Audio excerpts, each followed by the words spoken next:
আসসালামু আলাইকুম, আমি সাজু। আজকে আমরা শিখব মাইক্রোসফট ওয়ার্ড 2021 আপডেট ভার্সনে কিভাবে হোম মেনুর কাজ করতে হয়। সো চলে যায় কম্পিউটার স্ক্রিনে।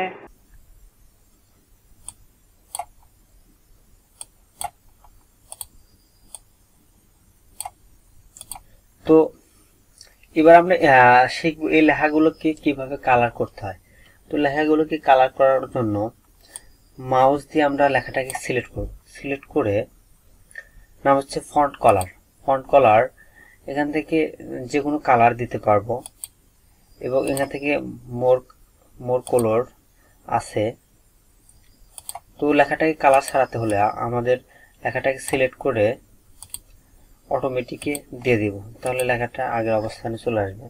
এবং আমরা লেখাটাকে এবং পিছনের পৃষ্ঠা কালার যাকে বলে তো দেওয়ার জন্য আমরা লেখাটাকে সিলেক্ট করব। সিলেক্ট করার পর হচ্ছে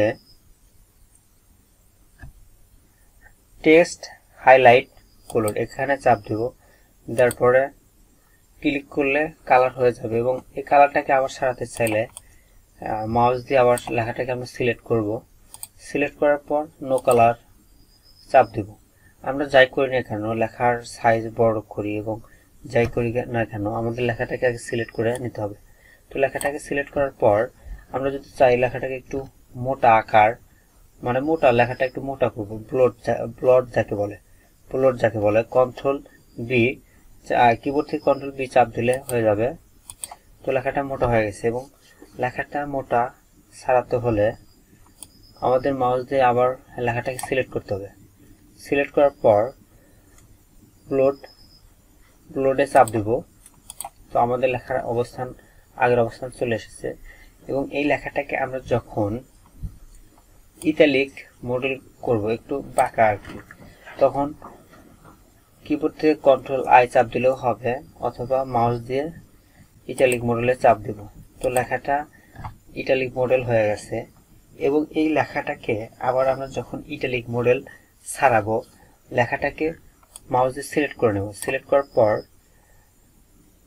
ইটালিক মডেলে চাপ দিব, তো লেখাটা ছেড়ে যাবে। এবং আমরা এই লেখাটাকে যখন আন্ডারলাইন করতে চাই তখন লেখাটাকে আবার সিলেক্ট করে নেব। করার পর কন্ট্রোল ইউতে চাপ দিলে আন্ডারলাইন হয়ে যাবে। তো এই লেখাটা আন্ডারলাইন হয়ে গেছে এবং এই লেখাটাকে আবার আন্ডারলাইন ছাড়াতে চাইলে মাউস দিয়ে আমরা লেখাটাকে সিলেক্ট করব। সিলেক্ট করে চাপ দিব, তাহলে আন্ডারলাইন ছেড়ে যাবে। তো আন্ডারলাইন ছেড়ে গেছে এবং এই লেখাটাকে আমরা যখন আকারে আর একটু বড় করতে চাইব, তো লেখাটাকে আমাদের সিলেক্ট করে নিতে হবে। করার পর এখানে যে ফন্ট ভাষার অনেক সাইজ আছে, আপনি চাইলে দিতে পারেন, যেটাতে দিবেন চাপ দিলে হয়ে যাবে। এবং আমি লেখাটাকে সিলেক্ট করলাম এবং এই লেখাটাকে আমরা যখন এক সাইড করব, মানে বাম সাইডে রাখতে চাইলে লেখাটাকে সিলেক্ট করব, কন্ট্রোল এল দিলে হবে অথবা এলিং লেফট চাপ দিলাম। যখন আমরা লেখাটা মাঝ বরাবর মানে মধ্যখানে রাখতে চাবো, সেক্ষেত্রে লেখাটাকে আবার সিলেক্ট করে নেব, নিয়ে সেন্টার কন্ট্রোল ই দিলেও হবে। এবং লেখাটা আমরা যখন ডান পাশে ডান সাইড দিকে রাখবো, সেক্ষেত্রে আমরা লেখাটাকে সিলেক্ট করে রাইট বাটনে ক্লিক দিতে পারি অথবা কন্ট্রোল আর দিলেও হবে। তো লেখাটা আমরা যখন চারদিকে সমান করবো আর কি, তখন আমরা লেখাটাকে সিলেক্ট করে জাস্টিফাইতে চাপ দেবো, কন্ট্রোল যেতে যে দিলেও হবে। তো লেখাটা সমান হয়ে যাবে, এলোমেলো, মানে লেখার দু সাইড সমান হয়ে যাবে, জাস্টিফাই। তো লেখাটা আমরা যখন লাইনে একটু ফাঁক বাড়াবো, স্পেস বাড়াবো, সেক্ষেত্রে লেখাটা সিলেক্ট করার পর লাইন অ্যান্ড প্যারাগ্রাফ স্পেসিং এখানে চাপ দেব। দিলে এভাবে আপনার যেটা প্রয়োজন আপনি এখানে চাপ দিলে হয়ে যাবে। আমরা যখন আগে অবস্থানে আনবো তখন লেখাটা সিলেক্ট করে দিয়ে দিব। তো লেখাটা সিলেক্ট করে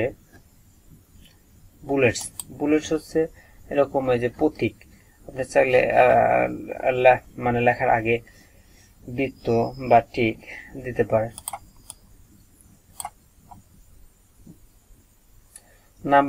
নাম্বারিং হচ্ছে সিরিয়াল 1 2 এবং রোমান সংখ্যাতেও দেওয়া আছে।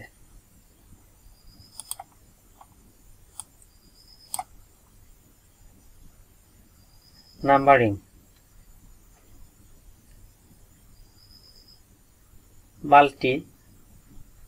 মাল্টিপল লিস্ট, এটা অনেকটা ওই নাম্বারিং এর মতো।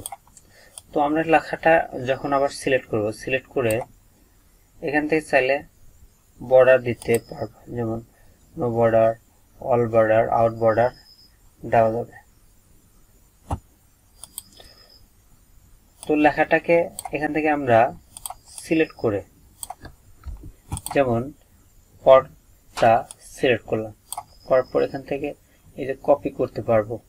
এটা হচ্ছে কপি, মানে এখান থেকে কপি হয়ে আর এক জায়গায় পেস্ট করা যাবে। আর কাটটা হচ্ছে এখান থেকে পুরোটাই উঠে যাবে, কাট করলাম এখান থেকে উঠে গেছে, এবং এখান থেকে আমরা পেস্ট করে দিতে পারি। এই যে এখানে পেস্ট, কন্ট্রোল ভি চাপ দিলে পেস্ট হয়ে যাবে, পেস্ট হয়ে যাবে। তো এই তো ছিল আজকে বিষয়, কিভাবে বাংলা এবং ইংরেজি লিখতে হয়।